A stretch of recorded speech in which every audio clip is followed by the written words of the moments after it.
Hello, welcome back to my channel.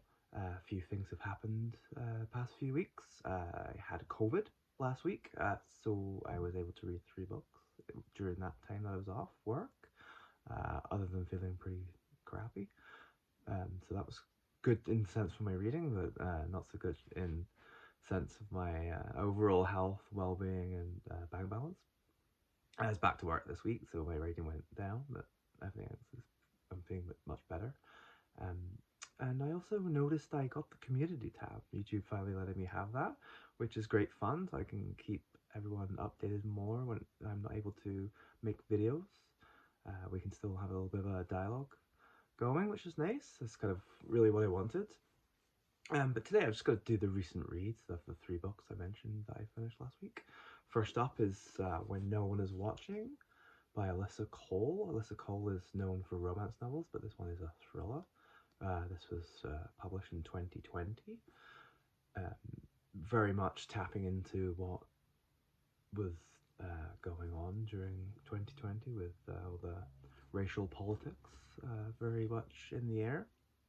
It concerns a neighborhood in Brooklyn that is being gentrified, but it seems to be being gentrified a bit more rapidly than your average neighborhood, when quite a few of the traditional black residents who have been there for a while have suddenly up sticks, despite them being very much rooted in the community and very much community um, based.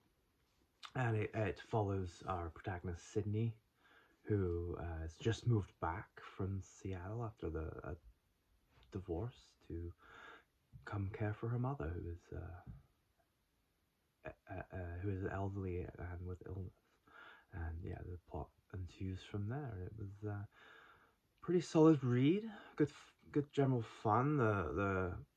I really like the social message from it. It did have a real grounding in actual real life problems, with an extra little bit of your kind of um, big bad the conspiracy thrillers often have, which, to be honest, wasn't really a big step in believability. Um, so yeah, it was good. The biggest problem I had with it is the same problem I have with most modern thrillers, is it takes a long time to set up, to really give you all of the workings, what's going on, different scenarios, um, and then at the end it just really wraps it all up really quickly. Has the big reveal, and then it wraps up really quickly. And it sometimes just feels a bit brief at the end, a little bit. It's just, well, that's it. You found out what happened, and then it's all over. Yeah, it doesn't really give you a lot of chance to kind of appreciate um, how the characters deal with the big reveal. But yeah, other than that, pretty solid. I liked that it most chapters it was between flipping between two characters' arcs, and they often interacted with each other, so you sometimes got a slightly different perspective on a similar on the same situation, which was I thought quite effectively done. Moving on, I read Don Pendleton's The Executioner of Vegas Vendetta. I believe this is number 8 in the series. I think straight after Chicago Wipeout, I believe, which actually was one of them I read. I decided that I'm only going to be reading the Executioner books that I have physically. I could read them all in order. If I got the ebooks, they're all very much available, either through library lending services or just straight up buying them for a few dollars from Amazon or other ebook sellers. But I have so many of the physical ones that I just figured I just read those. I don't think I'm going to read the whole series anyway, so I may as well just read the physical books that I have and skip a few. It really doesn't matter if you skip a bunch of them. But yeah, anyway, the Vegas Vendetta obviously takes place in Las Vegas, a known mafia stronghold. So in this world, the Las Vegas is not assigned to one particular family. Usually, what happens is a city or territories is divided up between families, and they'll there'll be a recognition that that's that family's territory, and so other families will not interfere with the business. But Las Vegas is considered a neutral territory, so it's kind of basically they can all operate there without interfering with each other, kind of thing. Um, and so it's slightly different in tone to a lot of them, because it's just kind of, well, this one was very much about how much money. This one was kind of like a bit more of an anti-Vegas. Had a little bit of a anti-capitalist slant as much as you can in any kind of right-wing ideology. It was pretty good. It wasn't the best in the series. It's pretty forgettable. Can't really actually think about it. I don't really know. Can't really remember most of the action that went on with it. At the start he rescues a undercover cop. That he doesn't really remember. The cop's like, you don't really remember me, do you? But I know you're Matt Bone. Other than that, yeah, it was just your standard executioner, good fun, and kind of that was basically it. And then Greg got another bibliophile reads. He had recently read The Bog and quite liked it, and then I was on Criminoli's channel, one of his videos. He was talking about, I think it was the horror from diverse authors. I think somebody on that, I can't remember who, it was one of his commentators, also mentioned The Bog by Michael Talbot. I think Michael Talbot was gay. I think that's possibly why it was mentioned in it. But, they said that Michael Talbot is not really remembered these days. The Bog was actually a fantastic read, and Greg at Another Bibliophile Reads quite enjoyed it. So I was like, wait a minute, I have a copy of that. I will read it, and then I will send it to Criminoli so he can see what it's all about too.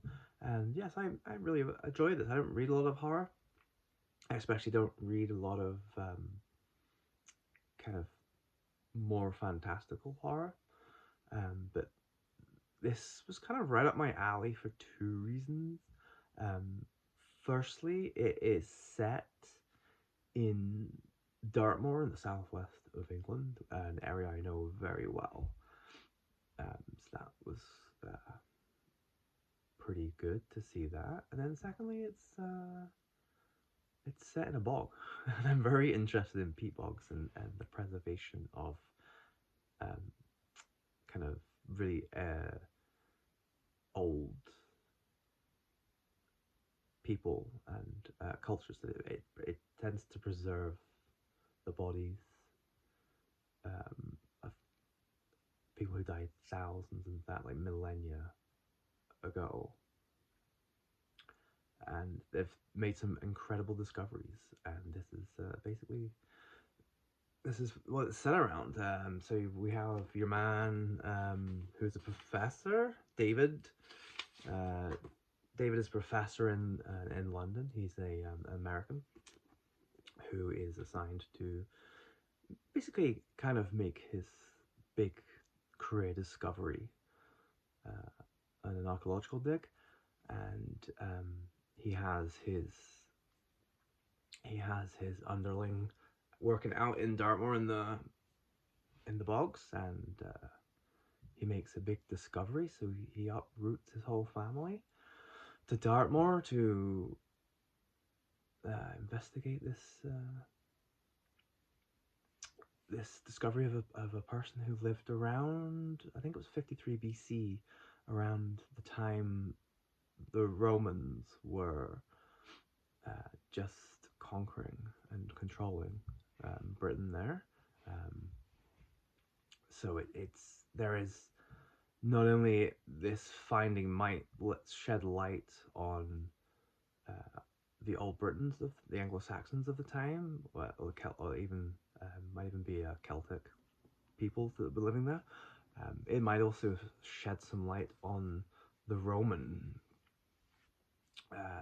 civilization in the UK at the time, which would be a uh, huge find in the archaeological world. Um, so yeah, he uproots himself. He gets to this village in Dartmoor, and everyone is acting very strangely. Which, if you've been to Dartmoor, it is kind of normal for them to be a bit strange. But even he says it's like a little bit more strange and guarded than your average small town in rural England. Yeah, everyone seems just to be completely afraid. It's very hush.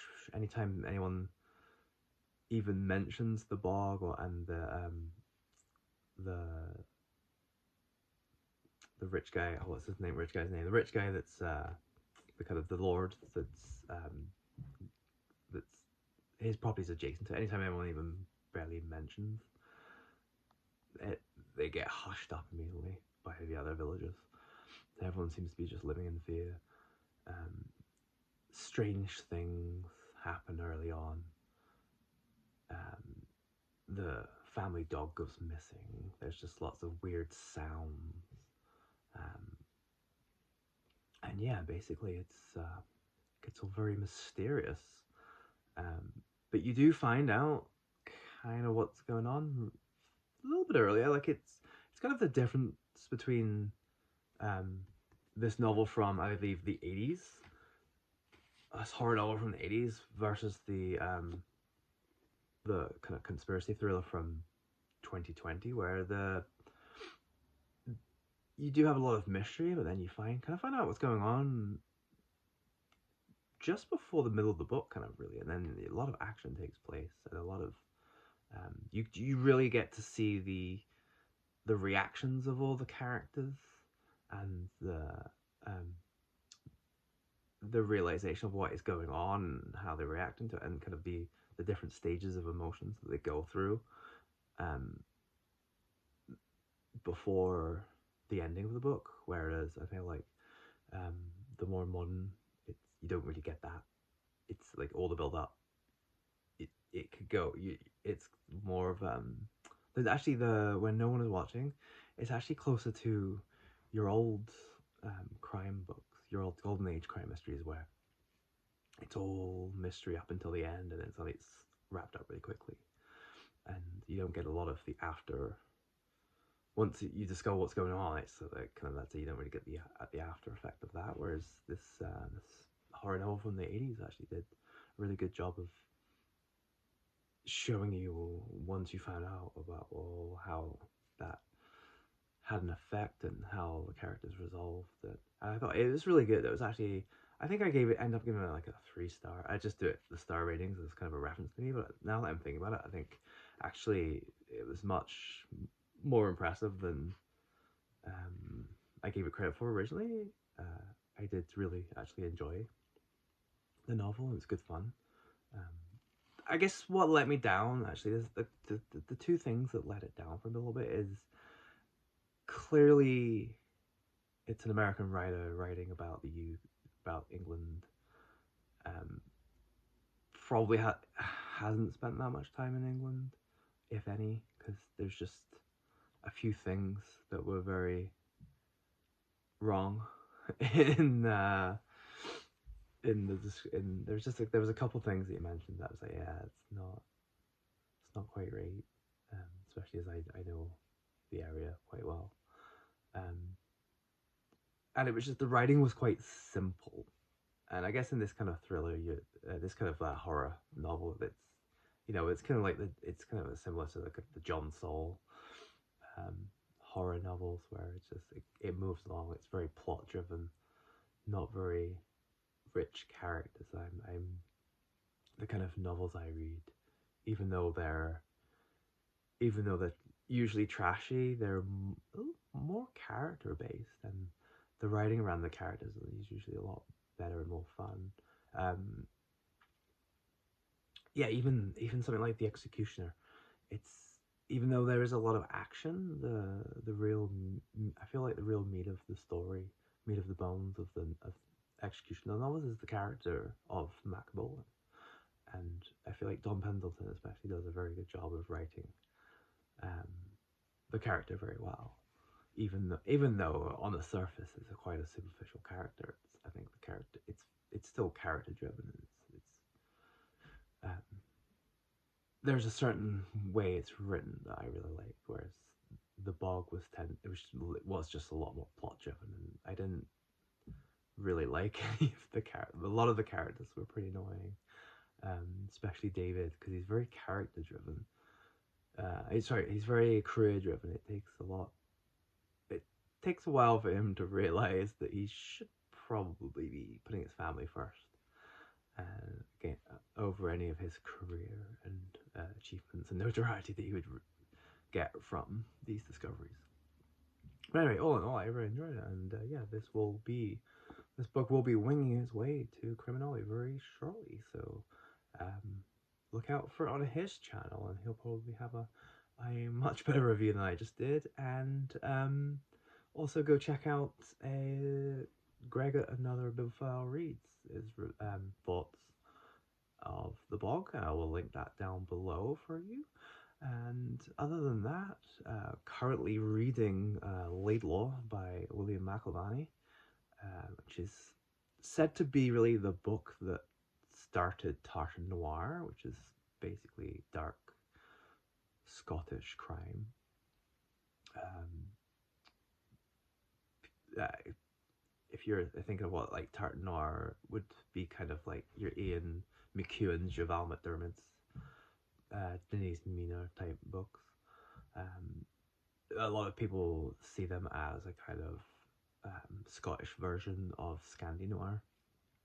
It has kind of similar themes: gritty social realism, dark themes, often a lot of violence, a lot of either violent deaths or just grisly kind of crimes being committed. It's very much up my alley.